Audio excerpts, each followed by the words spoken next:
जय श्री कृष्ण। गीता में भगवान श्री कृष्ण ने रणभूमि में अर्जुन को जो ज्ञान दिया था वो गीता में बताया गया है। गीता में कुल 18 अध्याय हैं और उन सभी हैं अपना अलग अलग महत्व है। आइए जानते हैं गीता के पहले अध्याय का महत्व क्या है। श्री गीता उपनिषदों का सार है। महाभारत युद्ध के समय रणभूमि में भगवान श्री कृष्ण ने अर्जुन को जो ज्ञान दिया था वो गीता में बताया गया है। गीता में ऐसी बहुत सी बातें हैं जो मनुष्य को जीवन की कई कठिनाइयों को आसान बनाती हैं। इतना ही नहीं, गीता पढ़ने पर मनुष्य को बहुत सी नई जानकारियाँ भी मिलती है। साथ ही हर अध्याय के नियमित पाठ का अपना लाभ और महत्व है। भगवान शिव ने देवी पार्वती को गीता के पहले अध्याय के पाठ का महत्व जो बताया है वही यहाँ आपके लिए प्रस्तुत है। लेकिन गीता के पहले अध्याय के महत्व को जानने से पहले जान लीजिए श्रीमद् भगवद गीता के प्रथम अध्याय की खास बातें। गीता के पहले अध्याय का नाम अर्जुन विषाद योग है। इस अध्याय में कुरुक्षेत्र के मैदान में उपस्थित बंधुओं और संबंधियों को सामने देखकर अर्जुन ने मन में उठे विषाद और मन स्थिति का वर्णन किया गया है, जिसे संजय धृतराष्ट्र को बताते हैं।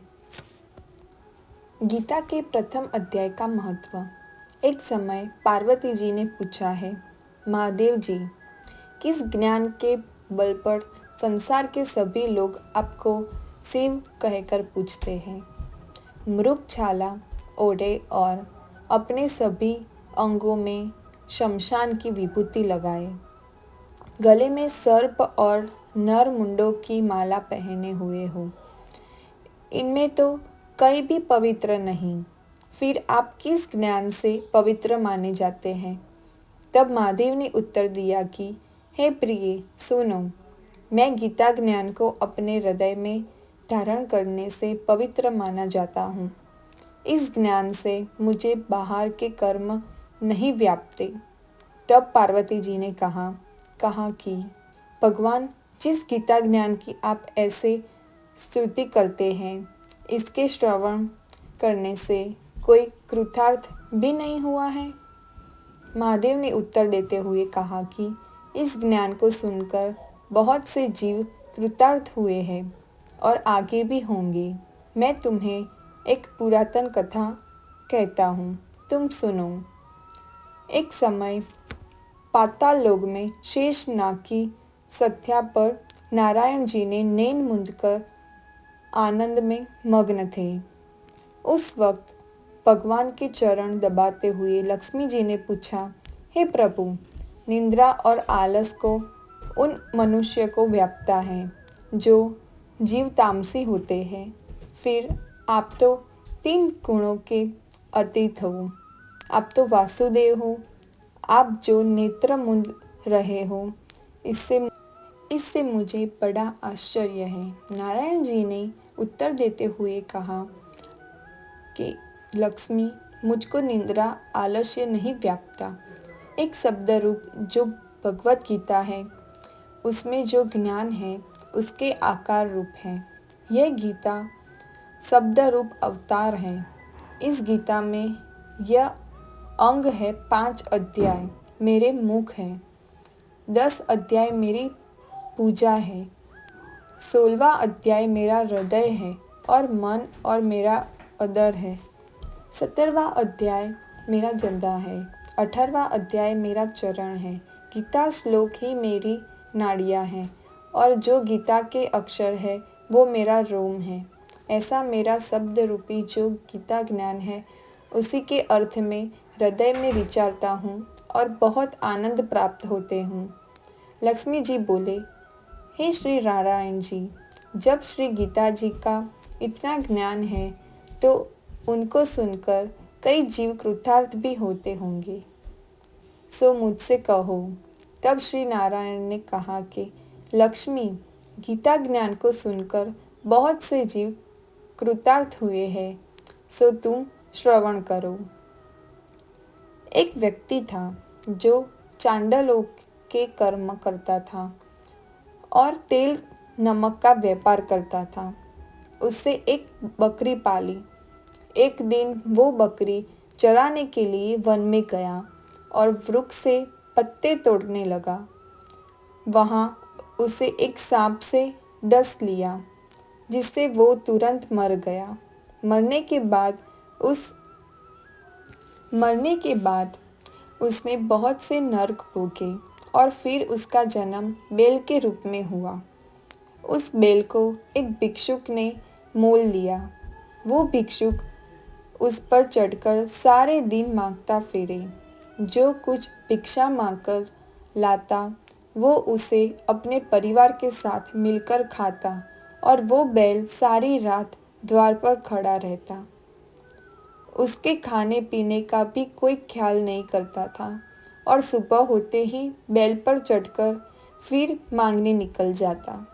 जब बहुत दिन हो गए तो वो बैल भूख से गिर गया, लेकिन उसके प्राण नहीं निकले। नगर के लोगों ने देखा और उस बैल को कोई तीर्थ का फल दे तो कोई व्रत का फल दे, तब भी बैल के प्राण नहीं छूटे। एक दिन गणिका आई। उसने लोगों से पूछा, ये कैसी भीड़ है? तो उन्होंने कहा कि इसके प्राण नहीं निकलते, अनेक पुण्यों का फल दे रहे हैं, तो भी इसकी मुक्ति नहीं होती। तब गणिका ने कहा कि मैंने जो कर्म किया है उसका फल मैंने इस बैल को दिया है। इतना कहते ही बैल की मुक्ति हो गई। तब बैल ने एक ब्राह्मण के घर में जन्म लिया। पिता ने उसका नाम सुषमा रखा।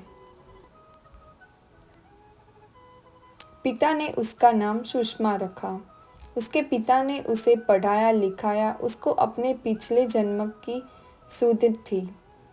उसने एक दिन मन में विचार किया, जिस गणिका ने मुझे बैल की योनि से छुड़ाया था उसका दर्शन करूं। विप्र चलते चलते गणिका के घर गया और कहा, आप मुझे पहचानती हैं? गणिका ने कहा, मैं नहीं जानती तुम कौन हो। तब उसने कहा कि मैं वही बैल हूँ जिसको आपने अपने पुण्य दिए थे। तब मैं बैल की योनि से छूटा था। अब मैं विप्र ने जन्म हूँ। आप अपना पुण्य बताएं। गणिका ने कहा कि मैंने अपने जाने पुण्य नहीं किया, परंतु मेरे घर एक तोता है। वो रोज सवेरे कुछ पढ़ता है। मैं उसका वाक्य सुनती हूँ। उस पुण्य का फल मैंने तुम्हें दे दिया। तब विप्र ने तोता से पूछा कि तुम सवेरे क्या पढ़ता है? तोता ने कहा, मैं पिछले जन्म में विप्र का पुत्र था। मेरे पिता ने मुझे गीता के पहले अध्याय का पाठ सुनाया करते थे। एक दिन मैंने गुरु से कहा कि मुझको आपने क्या पढ़ाया है? तब गुरुजी ने मुझे शाप देते हुए कहा कि तुम तोता बन जा। इसके बाद से मैं तोता बन गया। एक दिन बहेलिया मुझे पकड़ ले आया और एक विप्र ने मुझे मोल ले लिया। वो विप्र भी अपने पुत्र को गीता का पाठ सिखाता था। तब मैंने भी ये पाठ सीख लिया। उसी दिन विप्र के घर में एक चोर आया। उन्हें धन तो प्राप्त नहीं हुआ, लेकिन वो मेरा पिंजरा उठा ले आया। उनकी ये गणिका मित्र थी। वो मुझे उसके पास ले आए। सो मैं नित्य प्राप्त गीता जी के पहले अध्याय का पाठ करता हूँ, जिसे यह गणिका सुनती है। पर इस गणिका को समझ में नहीं आती। जो मैं पढ़ता हूँ वही इस गणिका ने तेरे निर्मित दिया था। वो श्री गीता जी के पहले अध्याय का फल था। तब विप्र ने कहा कि हे तोते, तू भी विप्र है। मेरे आशीर्वाद से तेरा कल्याण हो। सो हे लक्ष्मी। विप्र के इतना कहते ही वो तोता भी मुक्त हो प्राप्त हो गया। तब गणिका ने बुरे कर्म छोड़ भले कर्म ग्रहण किए और नित्य स्नान करने से गीता जी के प्रथम अध्याय का पाठ करना शुरू किया। दिन जिससे अपनी भी मुक्ति हो गई। ऐसा है गीता के प्रथम अध्याय के पाठ का महत्व। तो दोस्तों, श्रीमद् भगवद गीता का पहले अध्याय का महत्व यहीं पर समाप्त होता है। आपको हमारा ये वीडियो अच्छा लगे तो प्लीज़ इस चैनल को ज़रूर से सब्सक्राइब कर दीजिए और ऐसे और भी वीडियो देखने के लिए लाइक ज़रूर करें और कमेंट में जय श्री कृष्ण लिखना मत भूलना। राधे राधे।